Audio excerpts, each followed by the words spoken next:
Então, o Fábio é um representante da novíssima geração. Começou ontem, né, Ricardo? Ontem. Ricardo é que sabe todas as datas de Fábio, né, Ricardo? Então, acabou de entrar, então é bom que a gente tem também esse exemplo da novíssima geração. Só para falar... Só para falar umas palavras, a gente... nós da linha de algoritmos e combinatórios, só pensando um pouco nessa organização em linhas de pesquisa que a gente tem aqui no PET, a gente está particularmente assim, animado e feliz com a chegada do professor Fábio Botler, porque muitos de nós fomos alunos da UFRJ.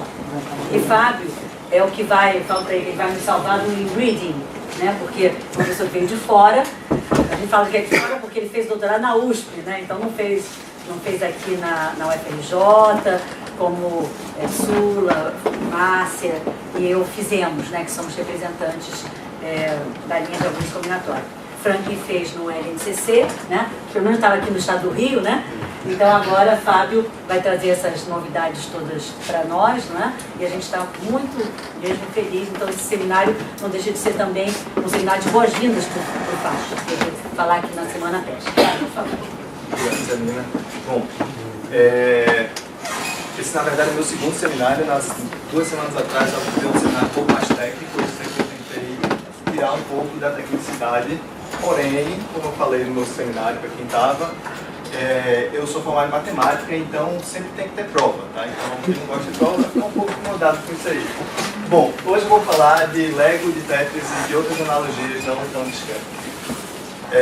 Quem aqui conhece Lego? Bom, que bom. Então, Lego é um brinquedo que eu brinquei muito de Lego e acho que foi uma das coisas que me motivou. Eu brinquei de Lego, meus irmãos brincaram de Lego e os dois são engenheiros. Eu sou o único que não sou engenheiro, quer dizer, agora eu sou mais um.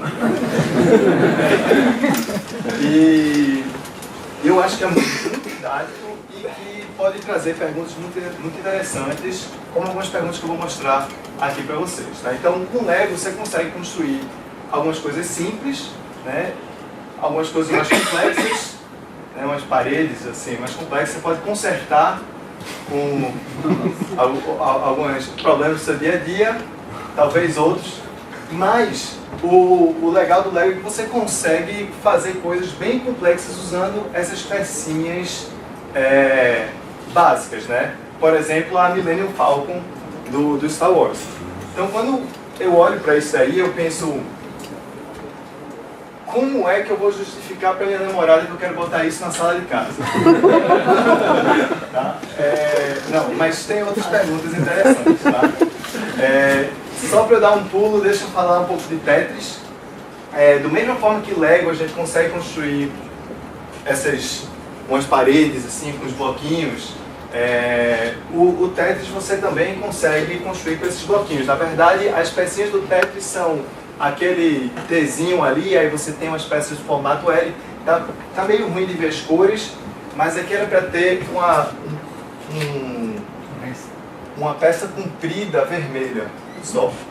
E de 3, só que a versão que eu conheço do Tetris não existe essa de 3. Essa versão daqui, ela tá bichada, ela tá sacaneando com a gente. Então como é que a gente decide se ela tá sacaneando? Será que essa configuração do Tetris ela é viável? Dá para construir com aquelas peças? Tá? Bom, que perguntas que a gente pode fazer um pouco mais teóricas sobre isso daí? Sobre esse tipo de objeto? Eu listo algumas delas. Por exemplo, quantas peças são necessárias para construirmos um projeto de Lego? Qual é o menor número de peças que eu preciso para construir quando a gente olha para aquela parede ali? Será, né? E, por exemplo, quais as peças que a gente precisa para construir? E será que é possível construir esse projeto com apenas peças de um tipo? Tá? Então, porque muitas vezes você tem uma família de peças e talvez você gostaria de minimizar aquele número de peças, porque talvez é uma peça mais comprida, gaste menos plástico, por exemplo, e aí você quer usar mais a peça comprida do que da peça curta.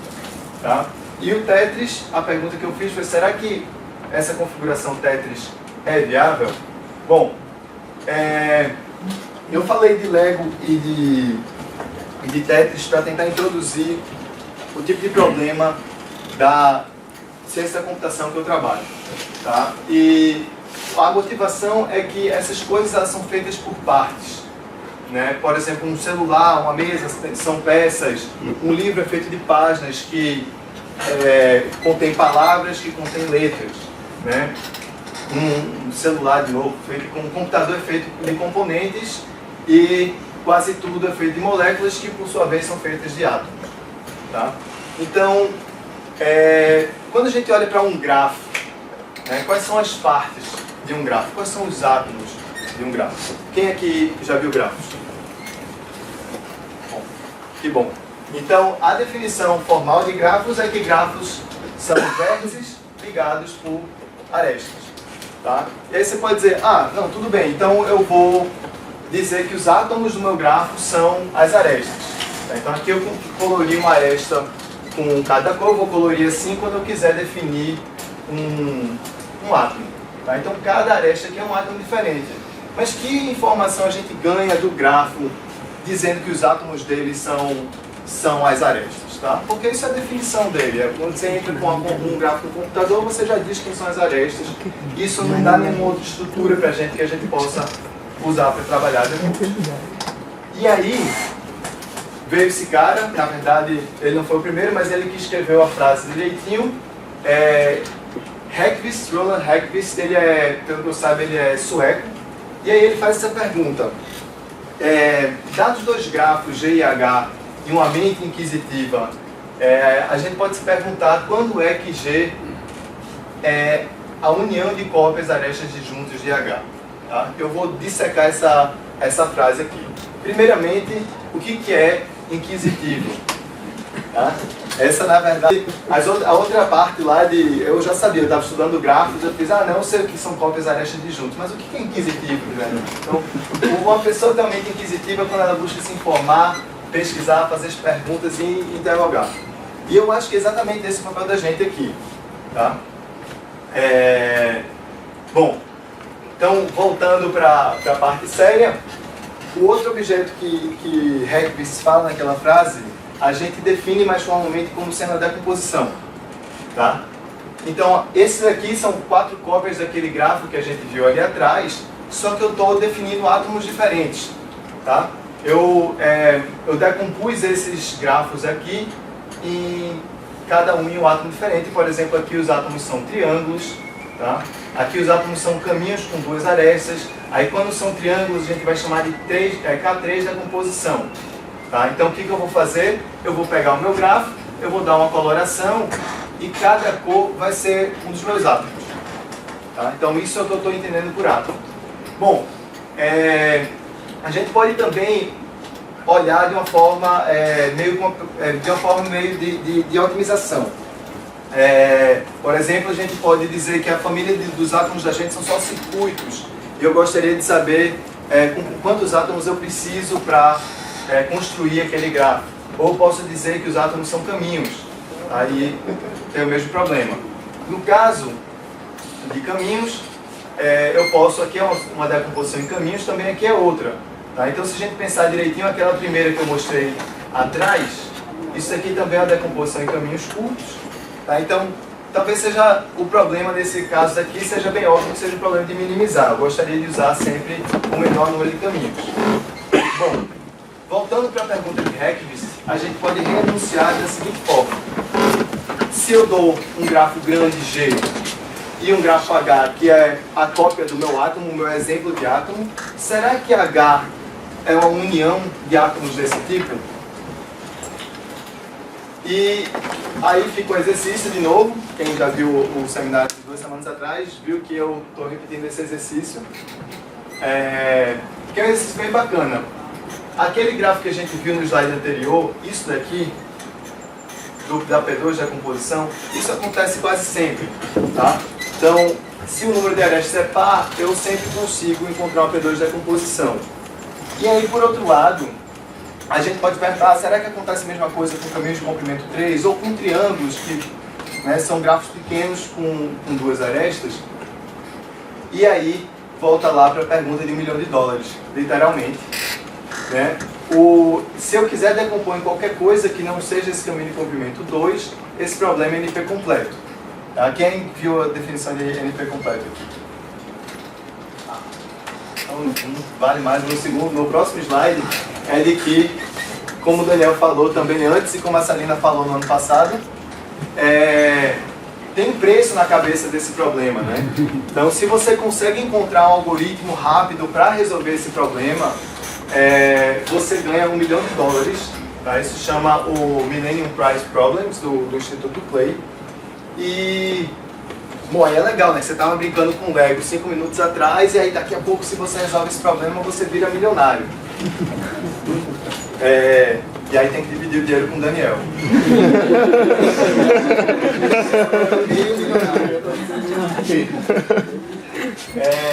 Bom,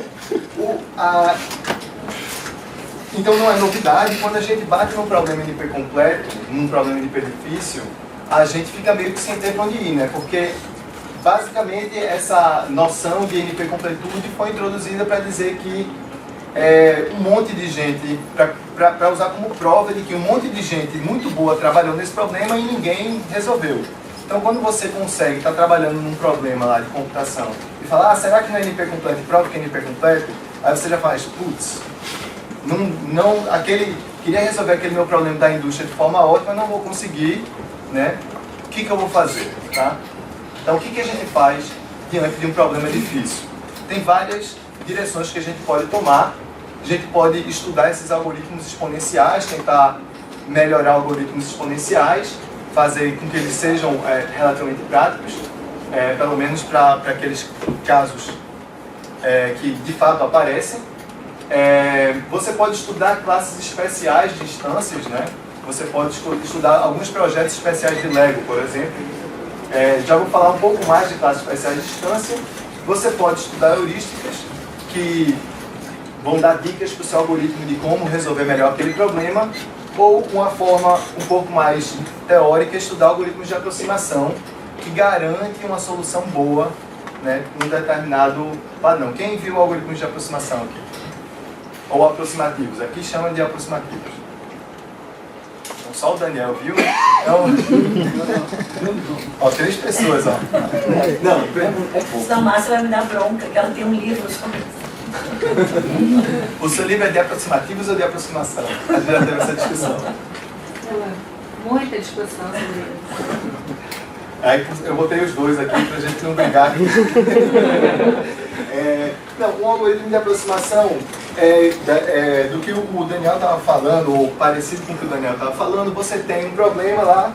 Nesse caso aqui você tem bem explícito como você compara 2 soluções. Aquilo ali você sabe dizer que uma é melhor do que a outra, mas para encontrar a solução ótima do problema, você vai gastar 5 vezes o tempo do universo, né? Você pegar um grafo muito grande, encontrar o maior circuito que passa por todos os vértices, isso daqui você nunca vai resolver em tempo hábil. E aí o algoritmo de aproximação aparece para dar uma resposta para isso daí. Fala, não, será que a gente consegue garantir que tem uma solução pelo menos boa? Tá?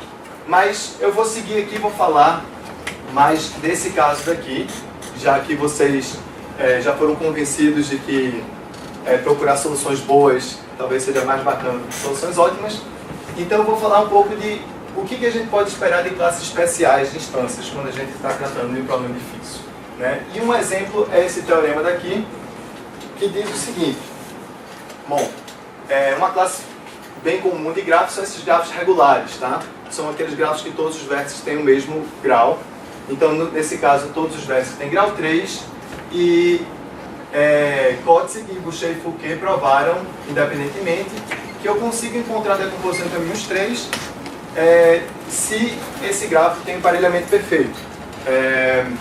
O emparelhamento perfeito é aquele conjunto de arestas que define um casamento, que casa todo mundo no grafo. Tá? Bom, a gente viu mais acima que P2 de decomposição é fácil. Não tem muito o que fazer quando a gente fala de P2 de decomposição, e P3 de decomposição já está no limiar, já passa para a parte que é difícil. Só que para algumas classes ela é fácil, né? Então está aqui o nosso grafo cúbico, né? Vai ter uma prova, vamos respirar. E essas arestas dobradas são o meu emparelhamento perfeito, tá? E aí quando eu tiro esse emparelhamento perfeito, eu não sabia que ia ter tanta gente aqui que já tinha vindo semana passada, então a prova é a mesma. Eu fico com um conjunto de circuitos, eu dou uma orientação para esse circuito, de forma que todo mundo tem uma aresta que sai e uma aresta que entra, tá? Porque eles são circuitos. Eu devolvo o meu emparelhamento, para cada aresta de emparelhamento eu pego aquelas arestas saindo, elas estão meio que indicando para quem que elas vão. Tá? Isso daqui vai me dar uma P3 da composição. Tá? Eu mostrei essa prova para a gente ver que não precisa ir lá tão fundo na matemática e pegar teoremas do fundo do baú, né, e super difíceis de provar. Ainda tem algumas coisas que dá para trabalhar com técnicas simples, tá bom? Então, só para a gente não sair tão rápido desse problema, será que dá para generalizar isso aqui? Será que esse resultado é o melhor possível? O que é que se propõe, né? E aí tem uma conjectura que promete estender isso daqui. Veja só, em vez de 3 a gente vai pegar um inteiro ímpar, e eu vou pegar um grafo L regular, com 5, 7 regular, e eu quero decompor em caminhos de comprimento L. É uma extensão bem simples do outro problema, eu só estou trocando 3 por L. Tá? E aí isso daqui é uma conjectura, está aberta há 10 anos e não se sabe muita coisa. Tá? Então, isso daqui foi provado mais de 50 anos atrás, o pessoal achou que ia ser bacana estender isso daqui para uma classe mais geral e não conseguiu, tá? E a gente espera que a gente consiga provas dessa natureza aqui. Tem uma outra conjectura também que eu gosto de apresentar, fica mais colorido, então fica mais bonitinho, que a gente trabalha com grafos completos e em vez de um caminho eu tenho uma árvore. Tá? Então aqui está o meu grafo completo e eu gostaria de decompor em cópias da árvore. Eu gostaria de olhar para esse grafo de forma que os meus átomos fossem uma árvore. Nesse primeiro exemplo são caminhos, ó. Aí eu consigo cobrir as arestas do grafo usando caminhos. As cores ficam muito mais bonitas no monitor do computador. Aqui tem uma árvore um pouco mais genérica, ó. Tá? Então, o que essa conjectura diz, e é uma conjectura, tá? Não é um teorema, também está em aberto, e esse aqui está aberto há quase 50 anos, e que isso vai sempre valer. Tá? Então, isso são problemas que depois você pode sentar e tentar fazer alguns desenhos, e fica muito mais interessante quando você tenta fazer por si só. Você vai ver que, de fato, é difícil, porque as coisas começam a se embananar quando você vai desenhando. Você fala, mas eu queria usar essa aresta e tal. Então, eu me sinto brincando de Lego quando eu estou fazendo isso. Tá? E, só por fim, deixar uma pergunta para vocês. Quais seriam os átomos de uma rede complexa, de uma rede social? Quais são os átomos do Facebook? Obrigado.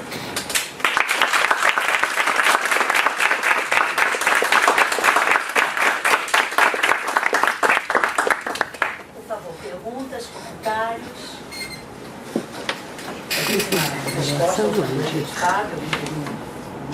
Resposta? Ele é de Recife.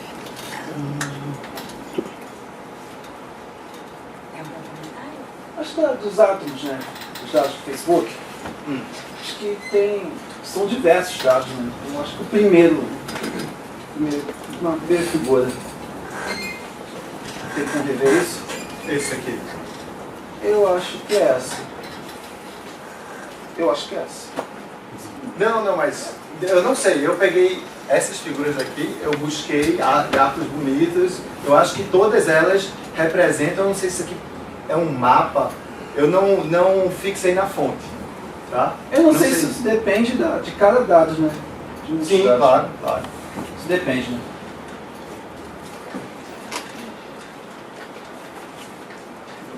Sim, Daniel. Eu quero fazer um comentário. Sim. A gente não combinou as palestras, né? Não é o que parece, né? Mas eu perguntei para vocês se Acabou? falar de redes. Não, mas é incrível que acabou num certo nível combinando. Você falou de otimidade de bom, né? E a sua pergunta no final, quais são os átomos de uma rede, eu acho que remete muito a essa mudança de paradigma da computação. A decomposição em P3, a decomposição em árvores, é o clássico da computação. A gente pensar em estruturas, em grafos e como é que eu decomponho ela em coisas cartesianas. São peças de Lego muito bem definidas. Né? O triângulo, o P3. E a mudança da computação passa por peças muito mais complicadas. A sua pergunta, quais são os átomos de uma rede, ela é fundamental e vem sendo estudada, digamos, esse arcabouço de moderno. No Facebook, ela está meio que por trás de tudo também. É meio que a generalização do clássico para algo mais complicado. Então, nesse problema em particular, tem muitas tentativas de responder essa pergunta. Como é que eu decomponho o Facebook em pedaços que fazem sentido? Por ciclo de amigos, pessoas que estão no mesmo lugar, alguma coisa assim.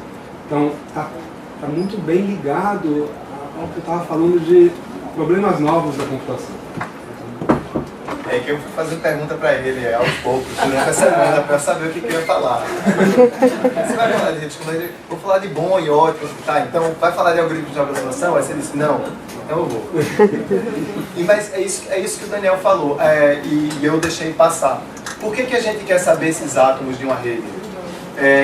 Frequentemente eu sei resolver um problema para uma rede que tem uma estrutura fixada, e eu posso me beneficiar de saber essa solução parcial, né, quebrando a minha rede grande em pedaços pequenos e resolvendo para cada pedaço. Às vezes eu não consigo colocar em um computador uma rede gigante, mas eu consigo botar em um pedaço. Tinha uma pergunta para o lado de lá. Sim. Eu misturo um pouco as duas coisas. A sua área, principalmente, né, costuma muito usar a dualidade. Né? Então eu pego meus nós e transformo em vértices, meus nós transformo em arestas, as arestas em nós, né? E aí quando você tem várias opções de nós e várias opções de arestas, parece que você pode ir navegando, fazendo essas brincadeiras. Não sei se alguém estuda isso, se você está... Parece que é mais a sua área, você escolheu os átomos da rede, né? E você pode trocar algo que a gente chama em data warehouse ou drill through, né? Você pode pegar outra faceta da história. Não sei se isso aí entra nesses algoritmos aí, de como encontrar a melhor coisa, escolher a dimensão. Eu nunca peguei uma rede social para de fato trabalhar nela. Eu acho que teria que entrar com outras propriedades. No caso, uma rede social deve estar longe de ser regular, por exemplo. Eu trabalhei bastante em regular porque aparece naturalmente quando você está tratando de data points iguais. Então é a hora de estender e ver como é que a gente consegue de fato aplicar isso daí. Mas passa por isso. Dependendo do problema, eu tenho que escolher átomos diferentes, vértices diferentes, né? Será que uma pessoa é sempre um vértice, um aresta se eles são amigos, ou se eu vou...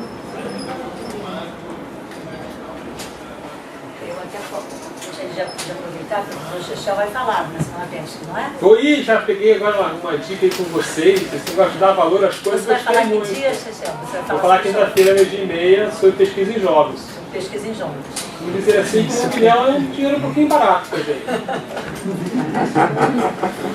E amanhã a gente vai ter também uma outra palestra sobre jogos também, né? Sobre jogos combinatórios. Então, não deixem de voltar amanhã. Muitos jogos, que hoje também foi sobre técnicos e Vamos agradecer ao Fábio, obrigado.